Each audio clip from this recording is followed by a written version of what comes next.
The only people who don't want to disclose the truth are people with something to hide.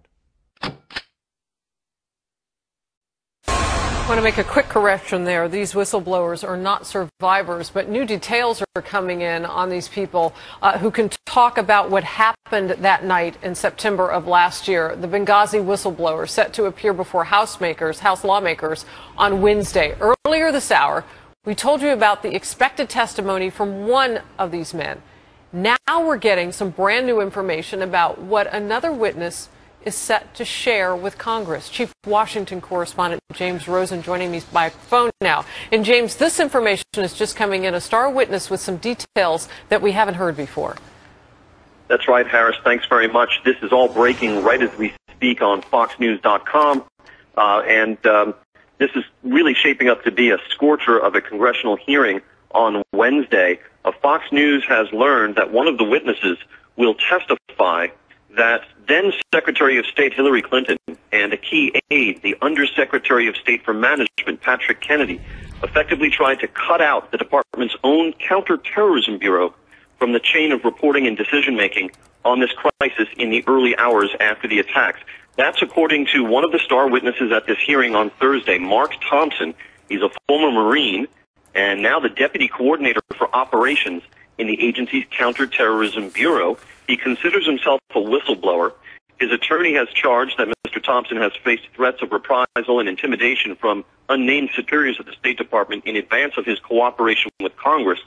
Separately, Fox News has learned that another official from the Counterterrorism Bureau, independently of Mark Thompson, also voiced the same complaint about Secretary Clinton and Undersecretary Kennedy to trusted national security colleagues back in October. We should point out that Fox News has reached out to former Secretary of State Clinton and to Undersecretary Kennedy for comment, but did not hear back from them immediately and for some hours now. So this is really going to be quite an interesting hearing on Wednesday. In addition to what you've heard from Gregory Hicks, we now have Mark Thompson getting set to charge that Secretary Clinton tried to cut out the Counterterrorism Bureau of the State Department from the chain of reporting and from decision-making on 9/11. This, if all goes forward as we expect on Wednesday, this would effectively return Secretary of State Clinton to the center of this now swirling and still unfolding Benghazi story. You know, it's interesting. You wonder whether or not she would be then called to testify again, or what kind of role going forward she might play in all of this. But just getting back to these whistleblowers, James, because as this is breaking wide open on a Sunday evening and they're set to testify in just a couple of days, you say you've reached out to some of the people affected by this. But I'm curious, are there other lawmakers who are now coming on the record on this Sunday night? Yes, we saw on Fox News Sunday this morning Congressman Jason Chaffetz, Republican of Utah, who's a member of the House Oversight Committee that is chaired by Congressman Darrell Issa. That's who's effectively running the show on this hearing.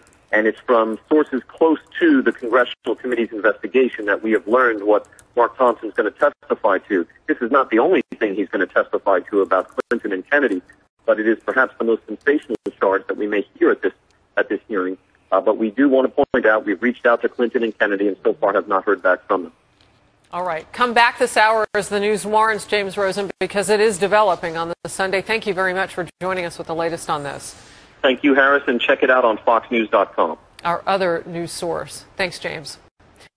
The only people who don't want to disclose the truth are people with something to hide.